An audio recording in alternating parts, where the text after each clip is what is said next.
All right, real fans, last week we were deep in the high school halls of Pretty in Pink, talking about Andy, Ducky, and the Blaine of it all. And we had a fantastic guest, my friend Laura, helping us break down all the teenage craziness and 80s fashion drama. We surely did. But this week, Amanda, we are swapping prom dresses for baseball jerseys and record shops for the ballpark and teenage heartbreak for, well, sports heartbreak, because we're going to be talking about Major League. And real fans, we've got a real treat today because our guests are some major baseball enthusiasts. That's right. We couldn't do it without them. Joining us today are two very special guests who might just love baseball as much as we love 80s movies. And I will say we love them. So grab your peanuts and Cracker Jacks because it's time to talk Major League. Batter up. I'm Amanda. And I'm Missy. And this is Real Sisters Rewind. Join us as we go back to the 80s. Welcome to Real Sisters Rewind, Back to the 80s, the podcast where we relive the movies that made us laugh, cry, and in today's case, cheer and laugh. I'm Amanda. And I'm Missy. And hey, if you're enjoying these 80s throwback episodes, we'd love for you to follow, subscribe, download, and leave us a written review. And a 5-star rating would certainly be a home run as well. I like how you did that, sister. Mm-hmm. And if you do, we'll send you a Real Sisters sticker. Just screenshot your review and email us at hello@realsistersrewind.com. All right, Amanda, today we're talking about a sports movie, Major League. And joining us for this one, because we needed some true baseball fans for backup, are our husbands, Eric and Chris. Guys, welcome back for both of you to Real Sisters Rewind. Yay, we're so glad What's up, ladies? Here. Hey, Eric. Thanks for having me back. You know, my last episode that I did with y'all was Footloose, and while I was such an avid dancer back in my young days, I am much more equipped to discuss baseball over Kevin Bacon. Breakdancing to baseball. That's why we brought you in, baby. That's why we brought you in. Well, hello, all you friends of the feather. Oh, no. Here we go. I am so excited about talking about Wild Thing, one of my favorite all-time sports movies. And you, Chris, were with us with Indiana Jones and Raiders of the Lost Ark, and we're glad to have you back. Yes. You got us through Raiders. Well, I can't rate this one as highly as I would rate Raiders of the Lost Ark, but it is truly one of my favorite old movies, and it's one I've watched many, many times and enjoyed it every time. And, even the most recent time when I watched it, I still enjoyed it. So excited about this. Well, good. This is one of those for me too with the boys, wanting them to watch the sports movies that I grew up with. This was one of the ones at the top of the list.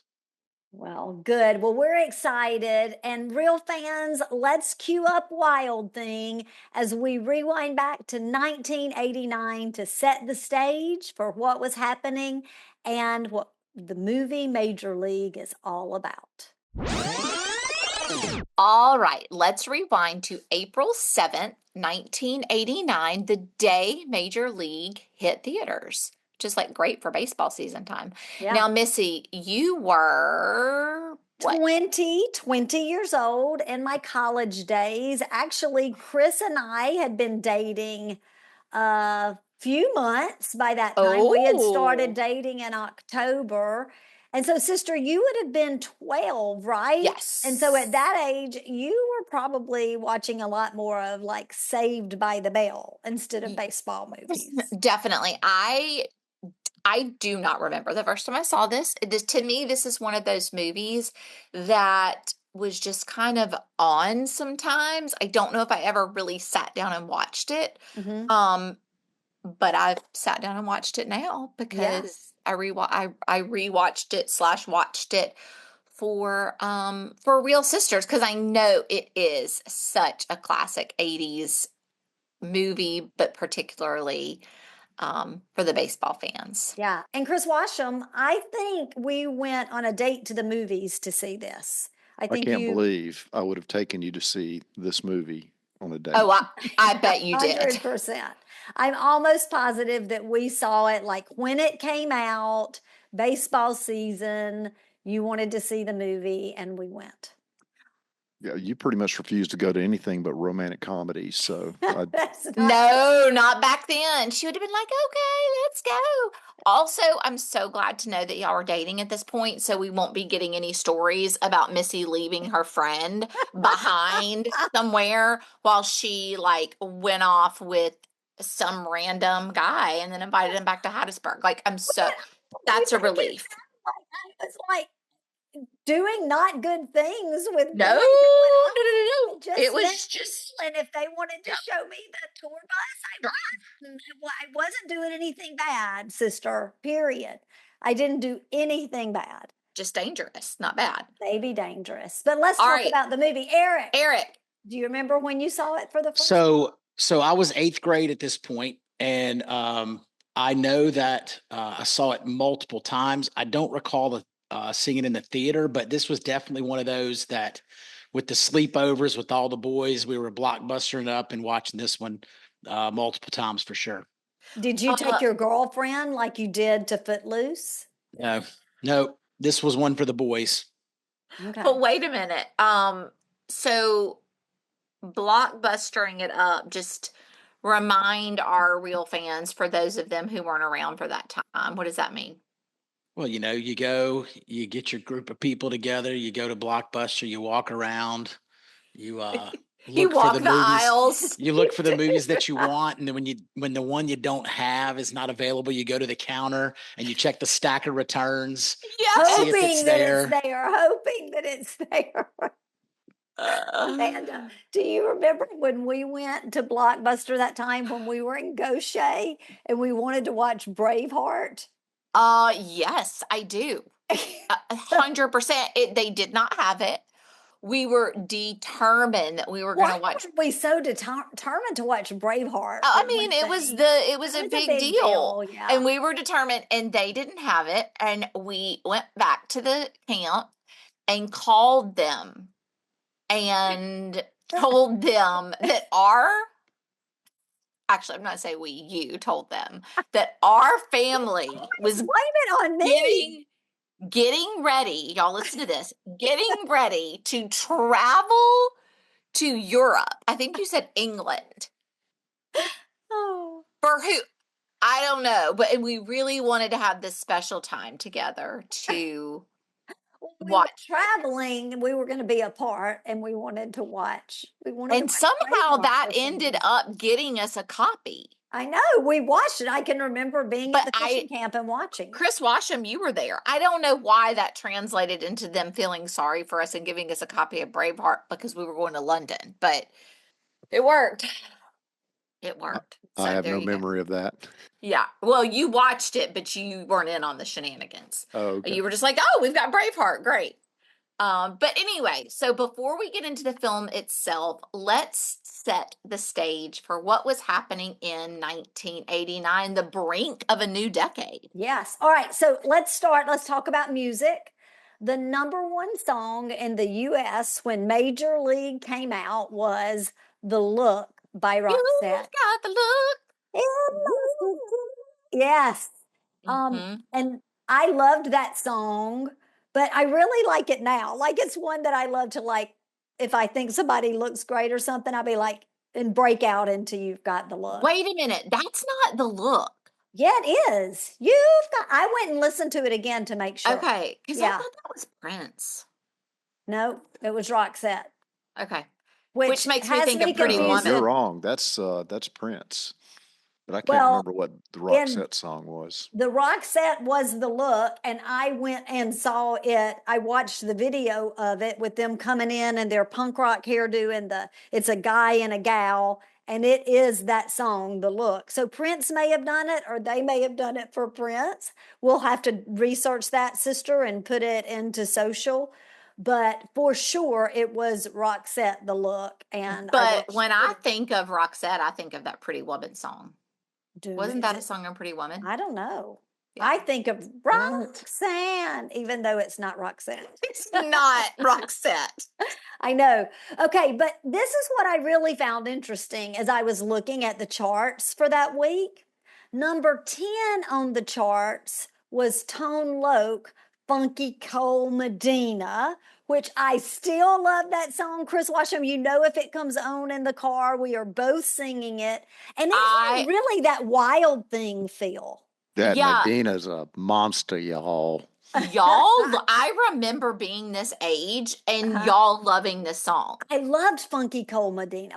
But wasn't there, didn't he have Funky Cole Medina and Wild Thing? He had two different songs, right? Yes. Yeah. But that's what happens when the body starts slapping from doing the Wild Thing. I feel like we're on a double date just over Zoom. He's got Spuds, Mackenzie, Alex from Stroh's. All the poodles coming around my house. I'm gonna have to listen to Funky Cole Medina again when we get finished recording. I love Tone Loc. I love that voice. I do too. Ooh, me too. Okay, well, on the small screen, we always like to think about what was on TV. Cosby Show still going strong. But it was also the year, and we've said this before, but boys, I don't know if you know this. It's the year that Seinfeld debuted in 1989. Isn't that weird to think about? But nobody really knew yet at that point how successful and legendary it was going to be. But did y'all know it was that early? Did you know that? Yeah, but I definitely wasn't into it until college. Yeah, I wasn't into it until probably 94 or 5, somewhere. I didn't even know it existed. I didn't. I will say this. Seinfeld. So one of my favorite Seinfeld episodes is also baseball related. There's actually two. The one where they do Keith Hernandez spitting on Newman, and it was like the JFK back and to the left. Yeah, they like reenacted it with slow motion spit. Magically. Hilarious. Oh, that's what it's called. And what was the other one, Eric? When Elaine wouldn't take off her Baltimore Orioles hat when she was sitting in the box. I have to say, Seinfeld, it was just a turning point in sitcom history. It really is, Amanda, you said it, legendary. I still find myself quoting Seinfeld all the time. Don't y'all? It's the best. Oh, yeah. I have some friends who never got into that humor, and I'll like quote it, and they don't know what I mean. And so it's always like, come on now. It was so another Seinfeld reference. I was sitting in church yesterday, and I got a little bit emotional. So my eyes watered a little bit, and I thought about Seinfeld when he said, "What is this salty discharge?" Well, as we were starting tonight, I was like scratching my nose. And I was thinking, it's a scratch, not a pick. There's so many. There are so many. Oh, and this is when Baywatch premiered. I wasn't a huge Baywatch fan, but it did change the way you viewed the slow motion running on the beach for sure. Yeah. Well, I can imagine you being a fan of those girls in those red swimsuits. I mean, yeah, but the Hoff kind of ruined it for me. I never was a Knight Rider fan. I was a Dukes of Hazzard fan, and Knight Rider followed, and it just wasn't as good as the Duke boys. Oh, so I could never buy in. I've never seen an episode of which thing, Chris? Knight Rider or Baywatch? Either one. I've never seen Knight Rider, and I never saw an episode of Baywatch. You never saw an episode of Knight Rider? I did see Knight Rider, but I've never seen an episode of Baywatch either. It was just coming out. That's when we were getting married, and we were about to get married and have kids. And I've never seen Baywatch. I've never seen Baywatch, like that I sat down, but Baywatch is one of those things that like if you took your car like to the car wash, it would be like on the TV or like at the doctor's office in the waiting room. There'd be Well, like I've seen them like Baywatch running on. on the beach, but I've never like, I couldn't, I guess they save people in it and there's probably some romance. But other Didn't than they that, love that show in Germany? Wasn't that like a huge In hit? Europe, yeah, it Yeah. was a big they deal. France. I love think it them was some David France. Hasselhoff too. He's like a legend in German. France or Yeah. something. Oh, like and that. I thought it was Germany too. But I think it's France. But anyway, somewhere over there. Yeah, well, I have to tell y'all, I did go and look at Vogue magazine from this month in 1989.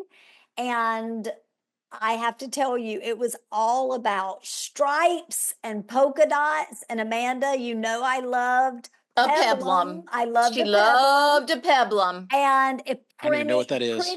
plenty of pretty bright colors, which I think we saw on a lot of those shows. Elaine, Oh, wore the yeah. peplums and so A just wanted to throw peplum- that in there. A peplum's like this little thing around the waist. It comes out. Like I'll have to show. It's like an extra piece of fabric that kind of goes around, almost like a short apron or a short extra skirt or something. Nope. I remember No? the units. I remember the units, but I don't Oh, remember no units. doubloons. Yeah. Eric is not a fan of the. He was not a fan of the units. That's a story for another time. They were great. That's when the I we first need to listen to started that out one on the teaching X-rated school. version of Real Sisters when we do Porky's.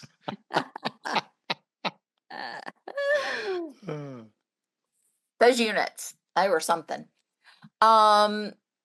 Okay, so since Major League is all about baseball, and since you are both here, thank you, Lord, we got to talk some sports. Amanda, I can't even believe that came out of your mouth, but we've I got to know. do it. I know we got to do it. We got to do it. So tell us some sports stuff, guys. Well, since we're talking about baseball, in 1989, the Oakland A's won the World Series. But that's not what most people remember about that series, because right in the middle of Game 3, the Loma Prieta earthquake occurred.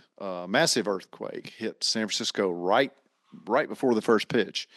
And it was one of those moments where sports history and real world events collided in a way nobody expected.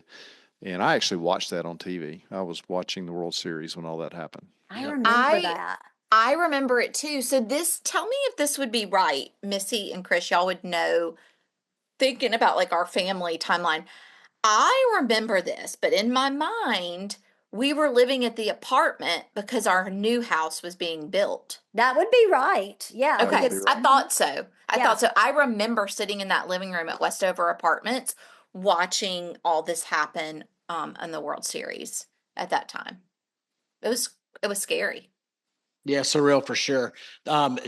Something cool about this, it was also the Battle of the Bay. So you had Oakland A's versus the San Francisco Giants, which was the first time two teams from the same metro area were playing each other in the World Series. It was loaded with big names in the game.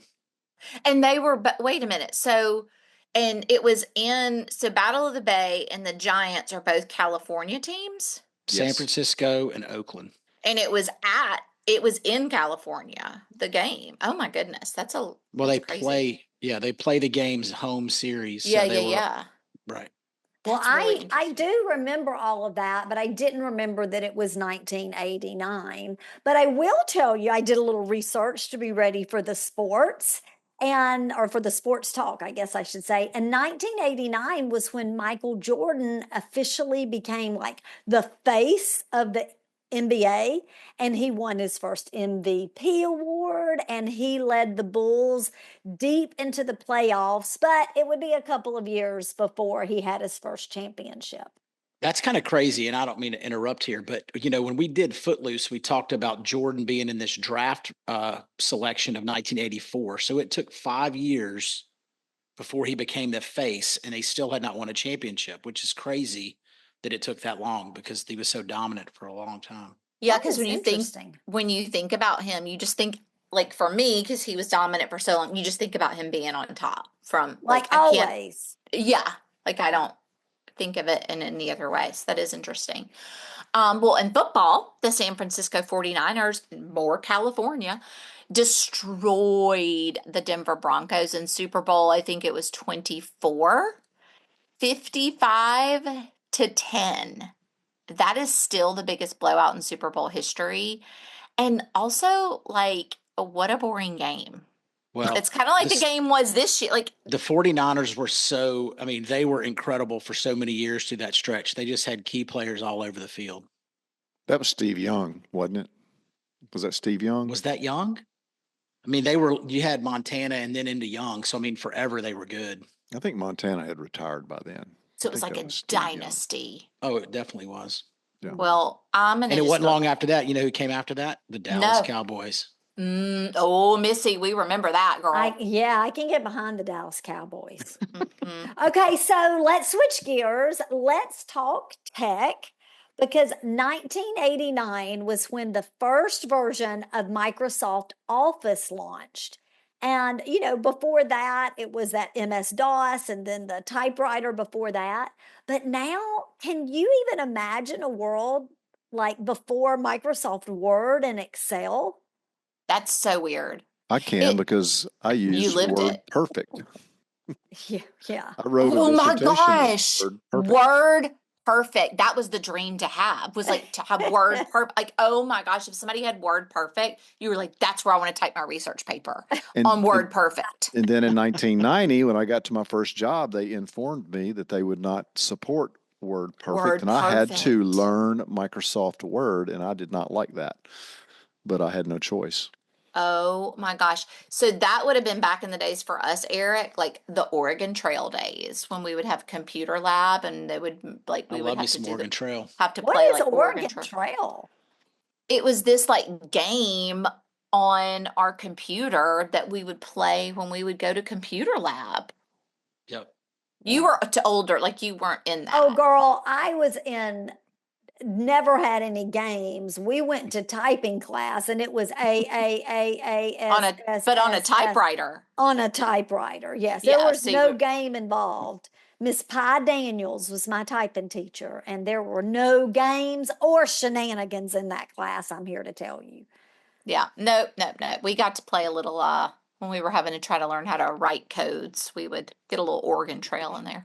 In more tech news, though, this was also the year that the first high definition TVs were introduced. So it took a while before they became common, but 89 is when it all started. Huh.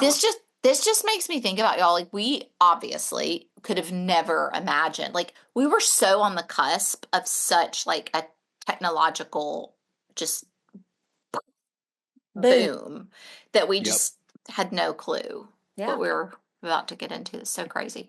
One of my favorite pieces of technology became official in 1989.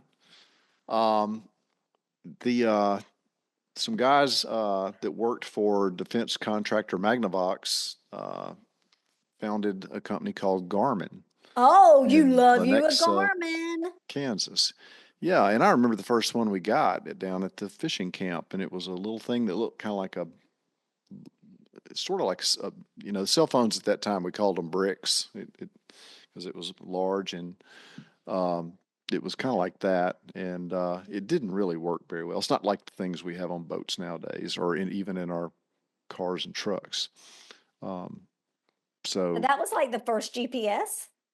Yeah, the first GPS. Wow. But it didn't work very good?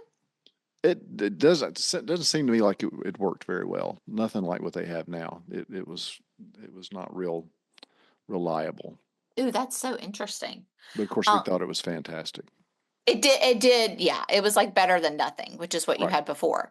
I remember pretty early on in our marriage. You asking for like a Garmin something. Like it may have even been for like your little green Johnny boat or something to maybe give you the depths of the water. But I remember you asking for a Garmin at some point. And remember, y'all, when we would have the Garmin that we would plug into our cigarette lighter to give us to give us the directions to get somewhere? I thought that was great. Oh, yeah. It was better than just printing it out on MapQuest. That's for sure. I just printed MapQuest. Turn left.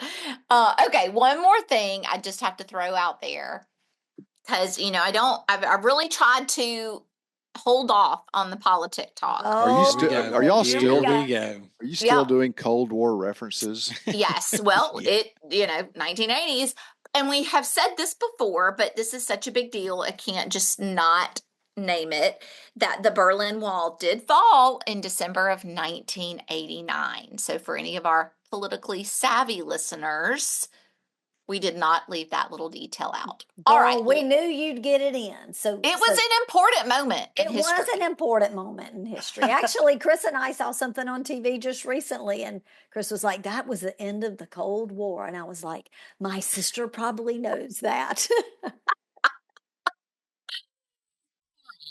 Let's shift back to the movie itself. Major League was written and directed by David S. Ward, who actually based the story on his real life love for the Cleveland Indians. And this makes me think, guys, this should inspire you to write an amazing film that could change our lives in an Exactly incredible About the way. Urban South Brewers? Yes, whoever.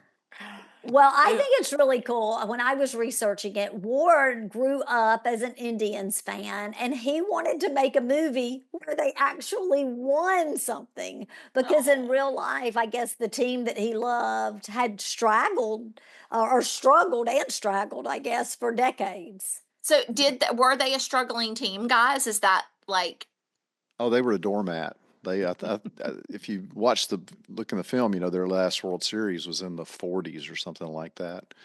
okay. At one So time, they were pretty bad. yeah, Okay. yeah, back in I think Bob Hope actually owned the Cleveland Indians back then. Really? Oh, Bob Hope. He was from Cleveland. But they hit a home run with this one. The film was a hit. It grossed about $50 million at the box office on just an $11 million budget. Which at that time, that was pretty fantastic. It has become one of the most beloved sports comedies of all time.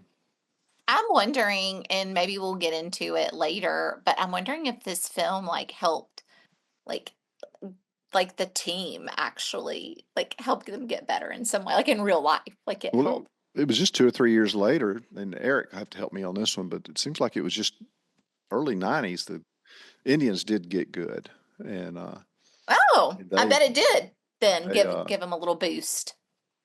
they improved drastically. Oh, cool.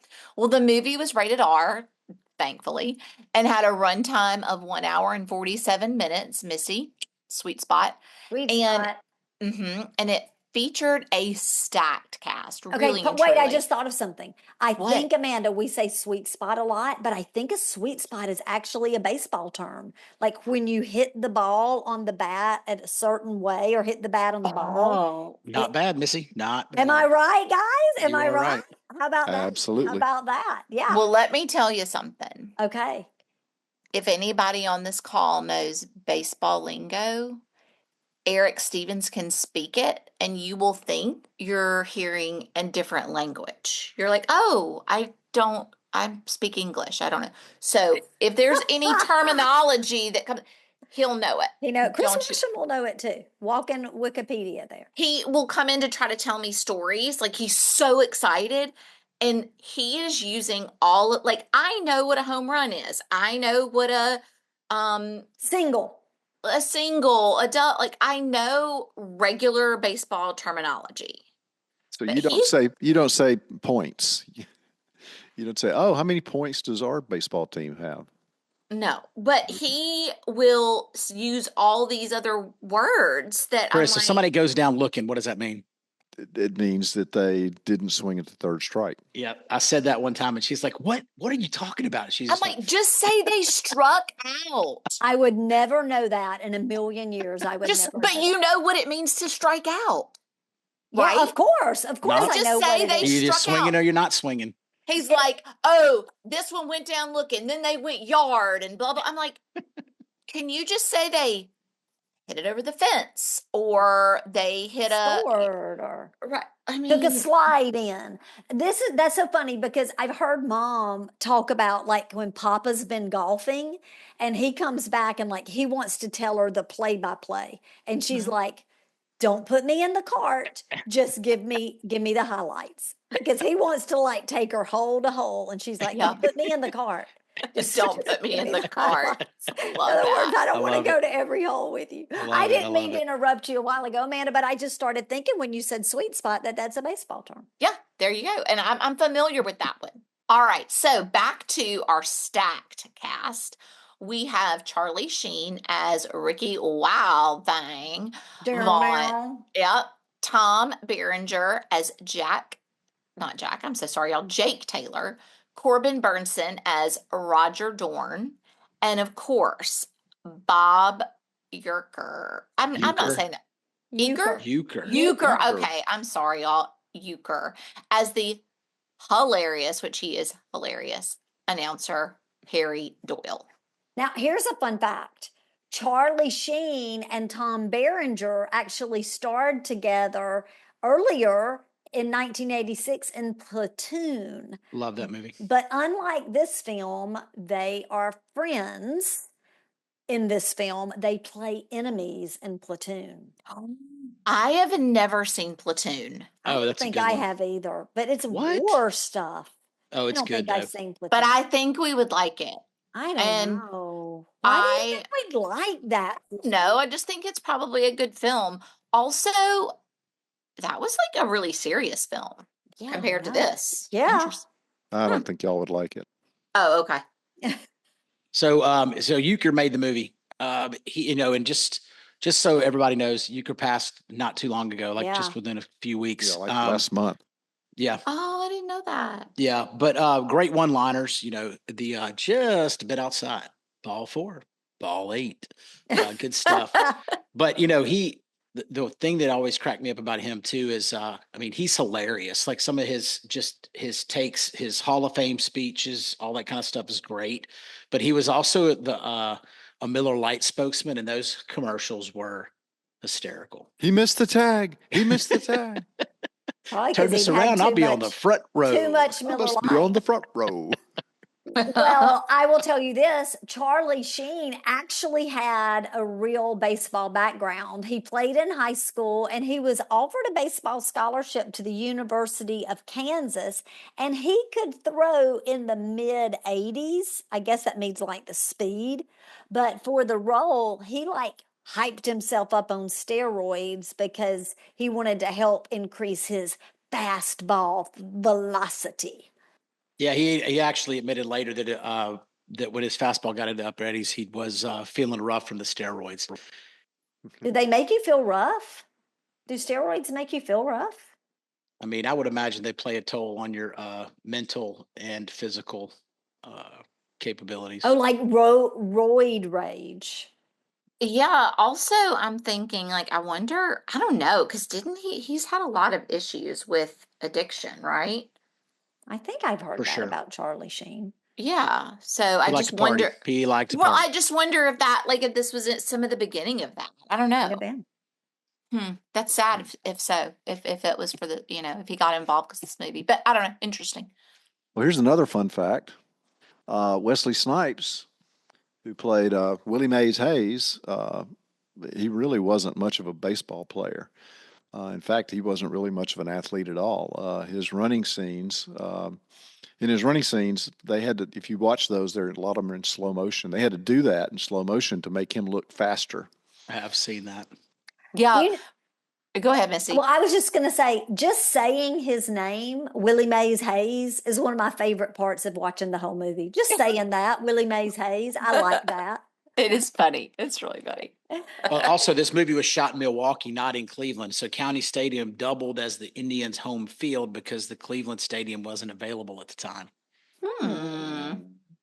One more thing about this movie that's a little fascinating fact is that Bob Uecker's announcing, a lot of it was completely improvised and they just let him go. And so most of his lines were just made up on the spot, which I guess made it feel more real and authentic and fun. It was so, hilarious. one of my favorite ones is when he says, y'all can help me because I know this isn't exactly right. I don't remember what said before, like the microphones aren't working or something's going on. And he's like, that's okay. I don't think anybody's listening anyway. Like it's, Yeah. like it's just so, he's really, really funny. And And Amanda, he's drinking in the press box. It's hilarious. yeah, He takes that the Jack Daniels and puts it behind his ear like perfume. Like, yeah, like cologne. but Amanda, that you just said, that reminded me of something off of Airplane. Like when he said Yes. it had that feel to it when he said that. Yep. Well, all of this worked together to make a really hilarious movie. So, real fans, now that we've set the scene, let's dive into the game itself and break down the wild ride that is Major League.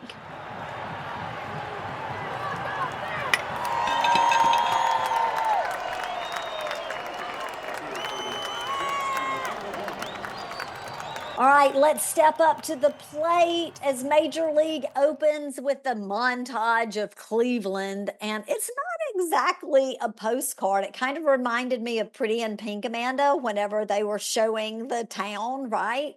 You can see the city's wear and tear, the empty stadiums, and you really get a sense that hope is in short supply for those folks. For sure. It's not like where you're thinking, I want to move there. We find out that the longtime owner of the Cleveland Indians has passed away, and his wife, Rachel Phelps, played by Margaret Whitten. And I think Eric, we looked up, she was also in Secret of My Success, right? Yes, she Mhm. was. Eric noticed that. Well, in the movie, she is a former Las Vegas showgirl, and she has inherited this baseball team. But instead of building a winning legacy, she wants to scheme to get the team moved to Miami so she can get out of Cleveland. She's going to get a spa membership to the Palm Beach, like spa club, if she gets to move down there. That's right. Yeah, but of course, in the major leagues, you can't just up and move your team anytime you want. But there's a clause in the team's lease, and if season attendance drops below 800,000, she can legally relocate the team. So she puts a plan in place to field the worst possible team, lose every game, and drive fans away. She hands the general manager spot to Charlie Donovan, which is played by Charles Cyphers, and they get a list of washed up and unpredictable players, and that's how we meet our underdogs. First up is Jake Taylor, played by Tom Berenger. He's a veteran catcher with bad knees, and he's playing in the Mexican League. The first time we see him, he's like laying out on that bed with some with the sombrero. A sombrero. He's a cutie. Tom Berenger's cute. Yeah. He's cute. I loved this part too, y'all, where we get to meet all the players. That was fun. Like, I thought that was really funny.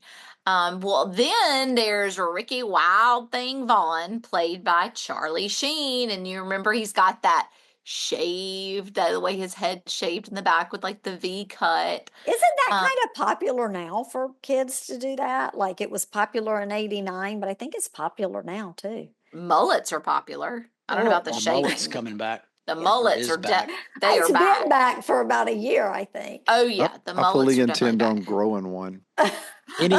Look, in my coaching days with these kids, if we played a Mississippi team, we knew how good they were by how many mullets they had. The more mullets, the better the more mullets, the better they were. Okay. Yeah. Okay.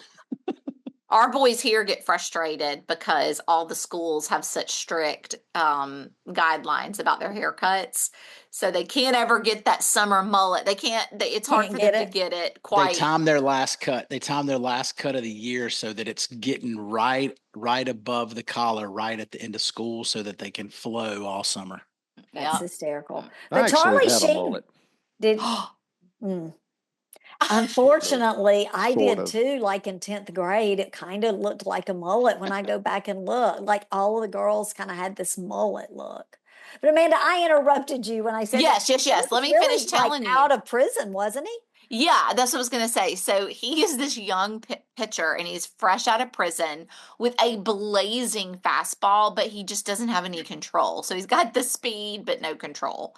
And Pedro how do I say that? Serrano, played by Dennis Haysbert, a powerful Cuban outfielder who practices voodoo, but he can't hit a curveball. And Wait. Go ahead. Yeah. Go. Eddie, Question though, Dennis Haysbert is on an insurance commercial for some I was about to company. say that. Do you recognize him? Allstate, right? It's Allstate, yeah. Like now? Now. Yes. Oh, that's hysterical. He's the guy who kind of walks in almost like in a detective hat look. And he's Wasn't like he in 24? 24 what? The show with Kiefer 24, Sutherland. Kiefer Sutherland. Oh, yeah, I didn't watch that one either. Oh. I know you loved it and Mom loved it, but we never watched it. Ooh, so good. Well, also we have Eddie Harris, played by Chelsea Ross, and he is an aging pitcher whose best days are behind him and who he relies on spitballs and tricks to stay competitive. Bless his heart. And Roger Dorn was played by Corbin Burnson, and he played the third baseman who once had promise, but now plays it safe to protect his contract value.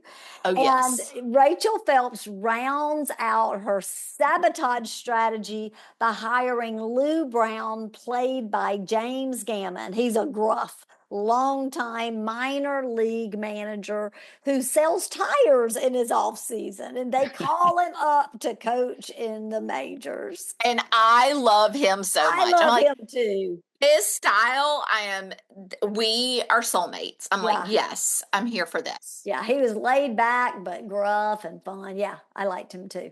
All right, so the team heads to spring training in Tucson, Arizona. On day one, an uninvited player shows up, Willie Mays Hayes. As mentioned before, played by Wesley Snipes, but he wasn't invited. And when they see him not on the list, they end up in the middle of the night. They move his bed out of the dorm outside of the field, and he wakes up to hearing the guns fire for the races. So he jumps up and barefoot.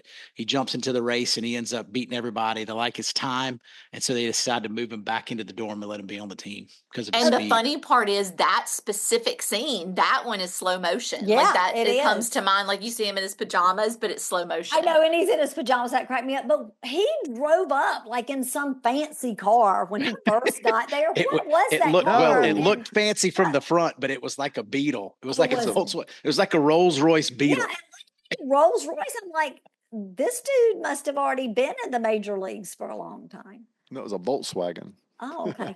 I missed that. Well, spring training quickly shows how rough this team really is. Vaughn is throwing wild. Hayes can't hit. Serrano crushes fastballs but flails at curveballs.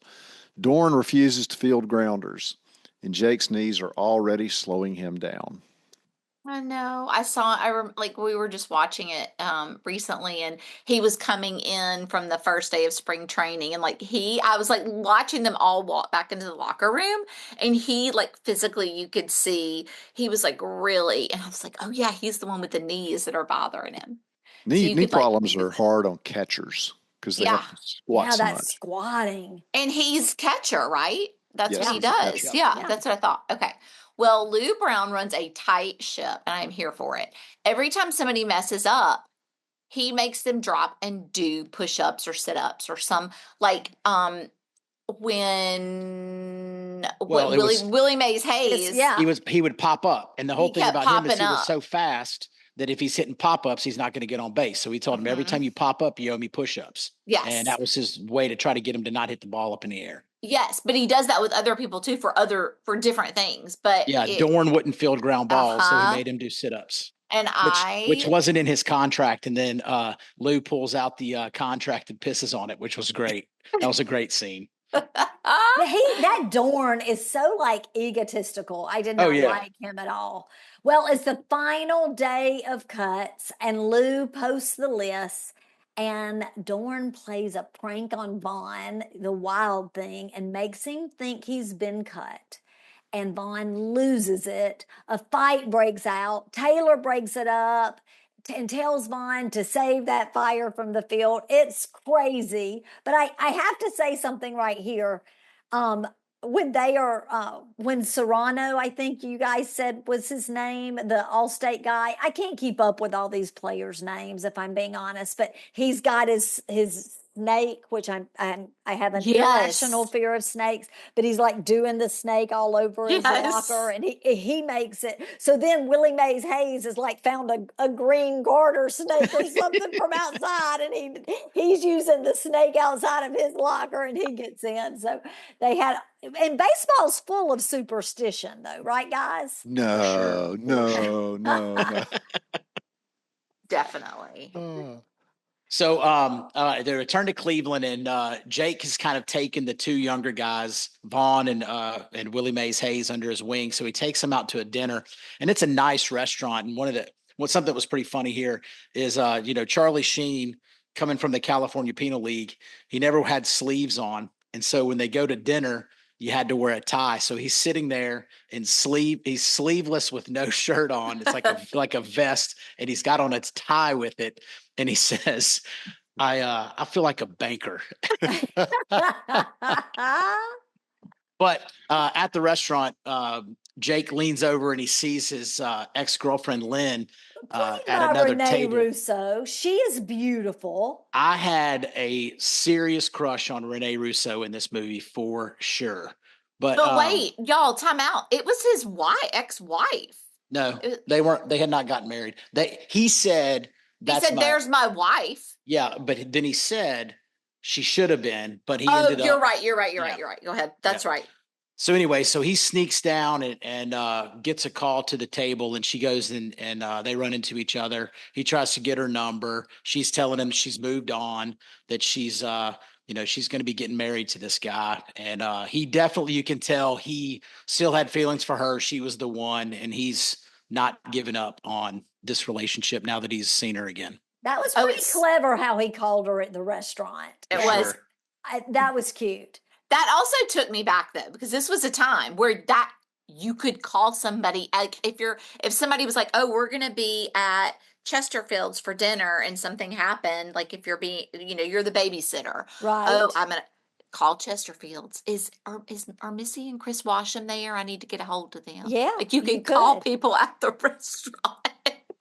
Okay, one more thing just about Renee Russo. Amanda, the boys probably didn't get this. Girl, I thought she had Drew Barrymore vibes.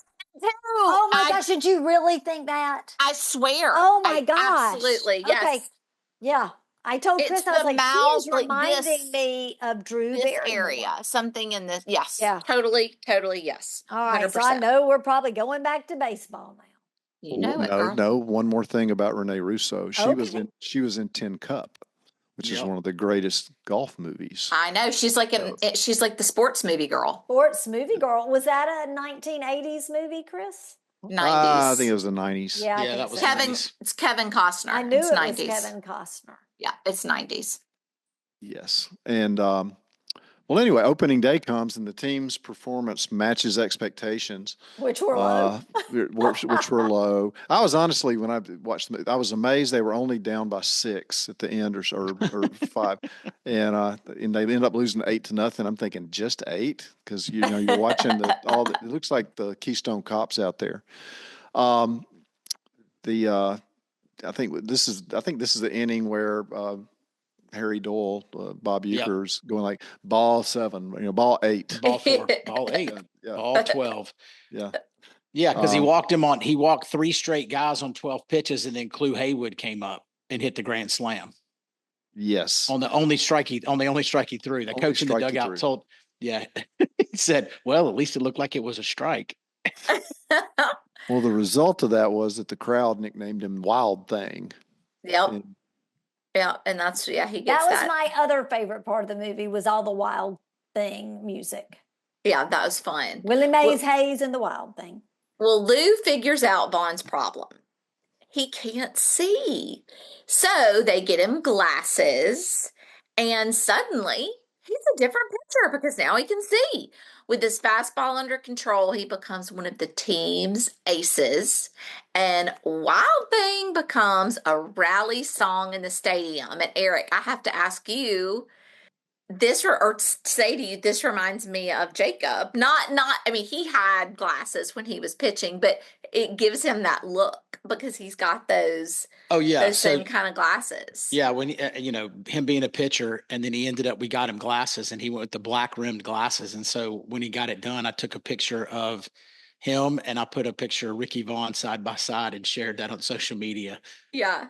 We have to get that, Amanda. Let's get that and share it on social. And Chris Washam, this wasn't for baseball, but when you got glasses as a young boy, I remember you telling me like you didn't know that trees had leaves.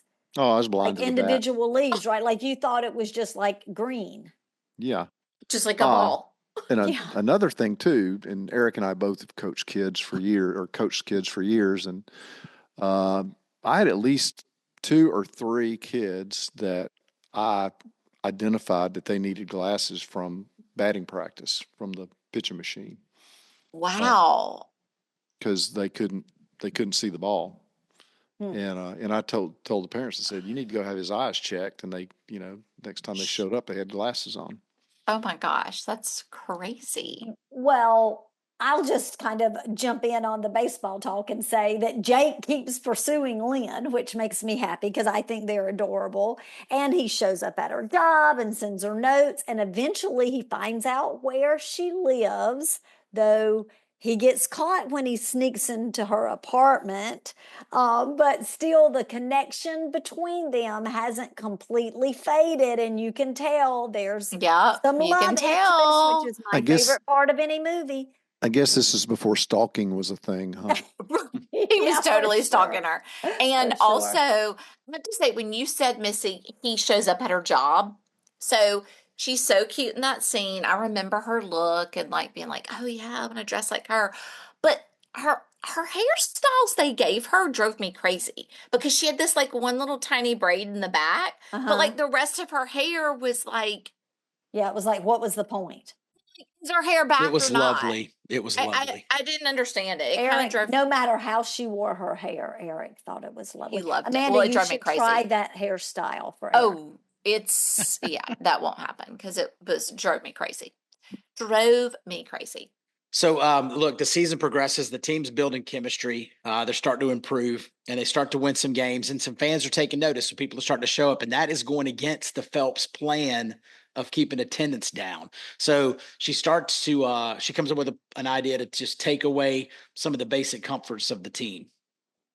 She replaces the team's charter jet with an old prop plane, and in the first scene they show it, and the guy's out there like putting duct tape on the propeller. And she decides that's too fancy, so she trades that for a worn out old bus. She won't fix the whirlpool, so they have to take an outboard motor and stick it in a big galvanized tub for a whirlpool. You'd have been able to pull that one off, Uncle Chris. Yeah. I was sitting there thinking, boy, I hope he doesn't stretch his toes out. But despite all that, as Lou says, it was all coming together and the team starts winning.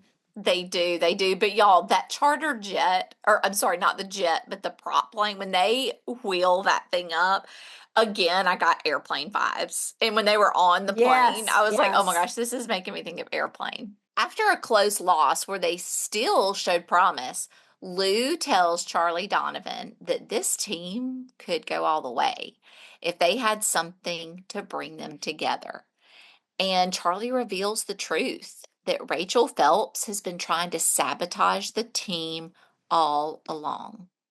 This is when everything really begins to change because Lou's ticked off. And so he calls a team meeting. He lays it all out. He tells them what's been going on and tells the players that even if they win, Phelps plans to fire or trade them all. So nothing to lose. They just decide to go for it and they fight back by winning.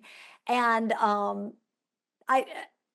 I know you probably want to tell it, Eric, so I'm not going to tell what they do with that. So Lou, the great motivator that he is, he pulls out a cardboard cutout of Rachel and she's got on her outfit, but every time they win, they're going to get to peel a piece of clothing off, and it reveals her in her showgirl days, in her, in a bikini. So they start peeling it off, and with every win. So it's pretty funny. That is I love funny. that. I thought love that was really too. funny. Yeah, at that point they go on a winning streak, and by the final game of the regular season, they've caught up with the Yankees. He says in there that they're when this all started that they were 61-60, and he says they got to win 30 more games to either tie or win, and so they had to win, I guess, 90 something games to be and not lose very many to have a chance at a playoff. Yeah, yeah. And I have to say, back to what you were saying, Eric, about the cutout of Rachel, it's funny to think about, like, that's because they were saying they need something to bring them together. Like, that was what brought them together. Like, the cutout, taking the pieces off of her every time they got a win. That was like they're rallying together for that, which is really funny. Nowadays, probably, I don't know if you can do that in a movie, but it was funny. The night before the big game, Jake and Lynn reconnect, if you know what I mean. She comes to a game and sees him play, and afterward, they spend the night together. Is this where he's got the spikes and he pulls her dress off with the spikes? Yes. Yes, it is. Oh, love it. Love it. Great scene. Eric was like, when I get older, I'm going to try that move. Very real fans, he hasn't. Well, meanwhile, Vaughn, who learns he won't be starting on the playoff game, goes to the bar. And he meets a woman there named Suzanne. And they have their own spend the night party of sorts. But right before she leaves, she tells him that she's Roger Dorn's wife, really his nemesis. Yeah, and Jake saw it too. Like, Jake saw it all happen, and he knew who she was. And Ricky said he didn't know. Like, he really didn't know it was her. So he kind of, she set him up going. She wanted revenge on Dorn. Yeah. So anyway, so Jake tells Ricky to keep a low profile, stay away from him during the game. And so Harris starts the game on the mound. So this Harris, again, he's the one that had the Vaseline and the Vagisil, and he'd put some jalapeno in his nose if he needed to, because he needed any edge. And so anyway, so he pitched a great game for 6 innings. But in the 7th, he ends up giving up 2 runs. Okay, pause just for a second here. Chris, Eric, or the boys, any of our boys, do you have any kind of like juju kind of mojo stuff you would do, like not washing your socks or something like that? Like any superstitious thing you would do specifically for baseball? Or that our boys do. Well, so I don't step on lines.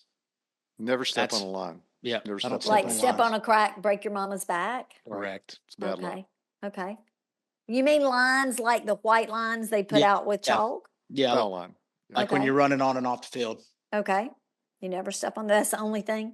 You washed your socks? For me, that was really it. I mean, Okay. yeah. All right. I can't remember anything super crazy. Do our boys do anything? Well, Jacob's got the Superman shirt now. Yeah. So that's part of his ritual. He wears a Superman shirt underneath his jersey when he pitches. So I just thought about this before we go back to the game, is I actually was a bat girl for the Oak Grove Warriors for 3 years. And we would go to all the games, and there were a lot of baseball games. And we would have to run out there and get the bat and bring it back. And I learned how to keep the book and everything. But they had some crazy rituals. Like, there were a couple of people who wouldn't wash their socks the entire season. I know. Makes me gag. But anyway, yeah, Amanda, did you know I was a bat girl? I totally forgot, but Yeah, I knew. really Of course, I forgotten knew about it too. Yeah. Did Morgan? Because he played baseball. I could see him being a kid that had like his superstition.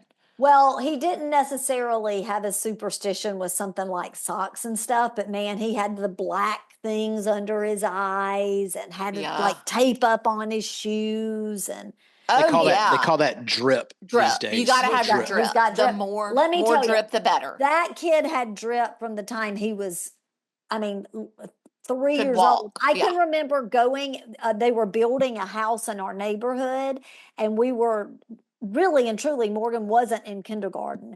And they had these yellow grid protection things that would go over lights in a new Utility home. lights. Utility lights. And he found one of those grid things on the floor. And next thing we knew, he had picked it up and taken it home. And when he was playing baseball, he would put it over his face like it was a catcher's mask. Oh, yeah. Yeah, He I would mean, was like hold that. He would hesitant. hold that was in front of his all face in. with one hand and then his glove with the other, Yeah. like Yeah. it was a And catcher's mask. we have pictures with him out with his little tee, like batting naked. I mean, he just was. He was into it. He was into it. Okay, back to the ball game, Chris Washam. Oh, well, where were we? We were Harris had given up a couple of runs. Yep. Then Serrano, of course, the crazy Cuban, the voodoo master, comes up to bat, and he misses 2 curveballs, and he looks up and tells Jobu that he'll handle it himself. And on the next pitch, a curveball, he knocks one out of the park for a 2-run homer to tie the game. Yup. In the top of the ninth, the Yankees load the bases, and Lou Haywood steps up again. Clue. I'm so sorry. Clue Haywood. I meant Clue. I can't Yankees keep them all nemesis. straight. Which one's Clue Haywood? Clue Haywood's that hitter for the Yankees that hit the grand 'cause he slam in the yeah, first he game of the wasn't one of season. our characters. Yeah. Right, right. Oh, wait a minute. Here's a trivia question. There was something about Clue Haywood that you would not see on a real New York Yankees player. Does That was anybody know? on him. Facial hair. Correct. He had a mustache. The Yankees Yep. do not allow facial hair. Even today. Or long hair. Even now, today, To That this makes day. me like them. that is why I Really like good. the Yankees, because Yeah. I cannot stand all that grossness. It's Yeah, I like their outfits. The Me stripes too. and The stuff. Those are pinstripes. uniforms, Oh, not the outfits. pinstripes, the Yeah. navy and white pinstripes. I know it's like so sharp and clean looking, and they And we're just look. no gross Yeah, facial hair I and like no it. long hair. That's why I There you go. always go That's for the right. Yankees. Mhm. Bob Uecker said that Clue Haywood led the league in most offensive categories, including nose hair, and that when he sneezed, he looked like a party favor. Ugh, gross. The uke. Well, Lou calls for Vaughn. Jake disagrees, but Lou insists, and Vaughn takes the mound. Dun, dun, dun. Haywood had crushed Vaughn earlier in the season, so this is Multiple like times. a showdown, right? Yeah. And so Jake taunts him behind the plate, and Vaughn delivers 3 blazing fastballs. The third clocks in at 101 miles per hour and a strikeout. So now we move into the bottom of the ninth. We've got 2 outs. Hayes hits a slow infield single and gets on base. Now, again, we mentioned he has the speed, right? So he's still second. And then Jake comes up. When he steps to the plate, he gets a sign from Lou, and then he points to the outfield to call his shot, right? And so you think he's about to try to hit one out. Ah. So the Yankees bring in their fireballing closer, Duke Simpson. First pitch, a fastball at Jake's head, which is probably part of his strategy. He gets back up, points again. Then, instead of swinging, he bunts. That was smart. That- Sister. So what you see in this montage is the slow motion of Willie Mays Hayes stealing third at this point because he's Again on with second. the slow mo. Right. Yeah. So he lays down a bunt and he's stealing third. Yeah. Remember now, Jake has got bad knees. He Bad can knees. barely run. So there's no way they're going to expect him to bunt. Right. Right. That's why the Yankees are caught off guard. And he hustles to first, and Hayes sprints home from second, and then they throw to the plate, or the throw to the plate is late. Well, right? Haywood's playing first, so they end up trying to get Jake out because there's 2 outs. So if they get the out, it's ball game. But Jake, because they were playing back at third, Jake's got more time to get to first base. So he ends up safe at first. And in the same time, Hayes is already stealing third. He rounds it headed home. So he's headed home from second on this bunt. Well, the Indians win on a walk-off single.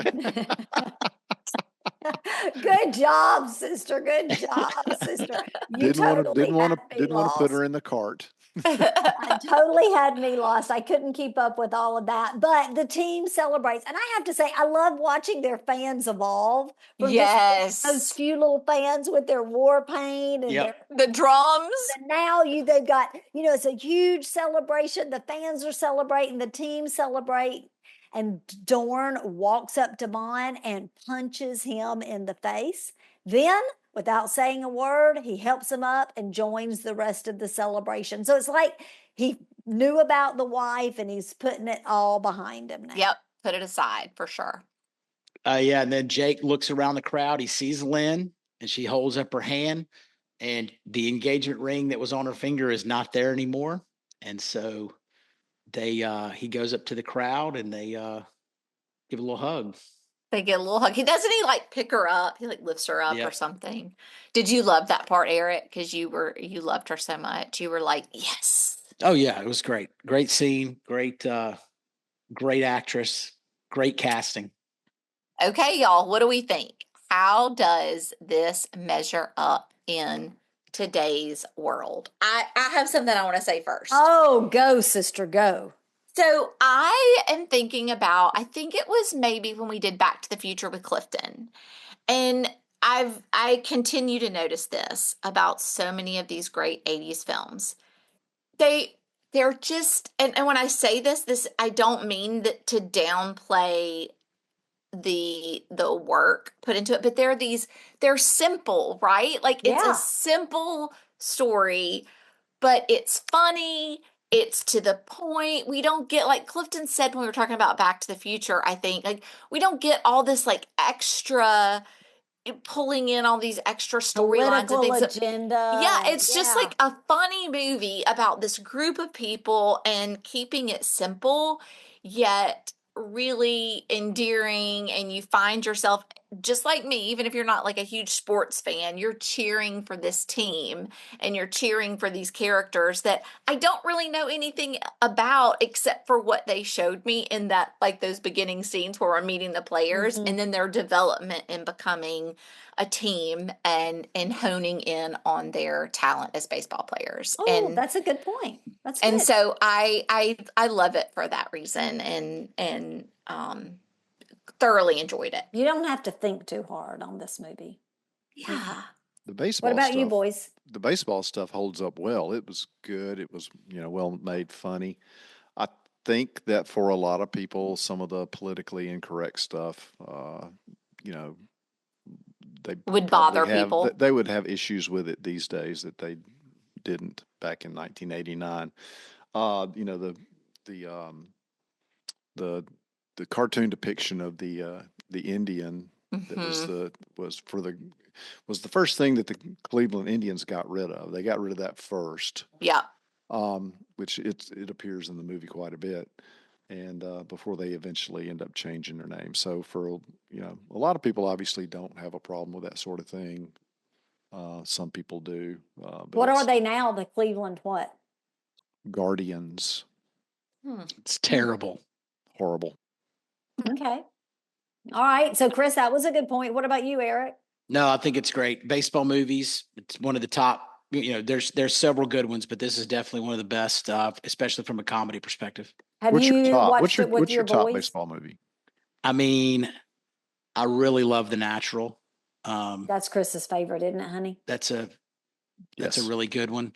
But I also love Field of Dreams. If you build I it, didn't will come. I didn't love Field of Dreams. Oh, I did. I liked it. The part where he throws where he plays catch with his dad at the end, man, just gets me. Tears him up. The thing I enjoy about this one is that you don't have to like know baseball to enjoy it and think it's funny and be invested in the characters. So Yeah, I like that. I liked the characters. I loved the Wild Thing music. I liked it. Had a little bit of a love story. They were cute. Tom Berenger's super cute. I like saying Willie Mays Hayes. So it was a fun one to rewind for sure. For sure. All right, real fans, that's Major League. And before we say goodbye, we've got a little Easter treat for you, don't we, sister? We do. Since this movie is one of our favorites, and because it begins and ends on Easter, we thought it was the perfect time to bring back one of our crowd favorites, our Still Magnolias podcast. I know, I love it. If you missed it the first time, now's your chance to relive the laughs, the tears, and all the Southern charm. And if you've already listened, well, maybe it's time for a rewatch. Yes, this is the perfect time to rewatch Still Magnolias because of the Easter theme that you talked about. And we have such a special guest in that episode. So it makes it a really special episode to listen to again as well. Or if you're all caught up, it's the perfect time to check out another episode you may have missed. Or loved. Maybe check out your favorite one. And say this is a good time to tell you all this. Sometimes when you're looking on the movies we have rewound, you may think, oh, I didn't love that movie or wasn't that interested in that movie. But I'm telling you, you're going to enjoy the episode because we're going to have some great, funny stories for you and keep you entertained. So you definitely want to check it out, whether it's a movie you loved then or not. You may love it now. Sister, do you have a favorite one we've done so far? No, it's too hard for me to pick one. I can't pick one. Me too. I don't know why Urban Cowboys coming to mind to because me. That was a fun hilarious. One. That was a fun one, yeah. It was hysterical. But before we go, let's give you all a little teaser for what's coming next. Missy, start us off with our first clue.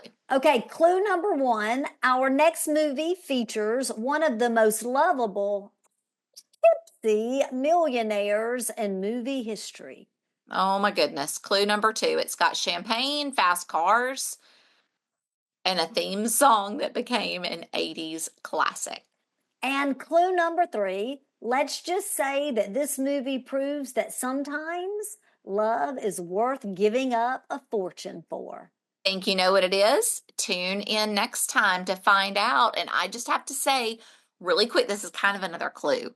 But if you are around, like if you're one of our listeners around my age, since we have our age gap between us, sister, you might have a hard time guessing this one because of when it is in our 80s spectrum. So well, you'll have to see. It's a good one. It's a funny one. Thanks for listening, everyone. Go download, give us a review, give us a 5-star rating. We appreciate you, real fans. Happy Easter. Remember the reason for the season, and we'll see you back in a couple of weeks live again. Absolutely. See you next time. Bye. Bye.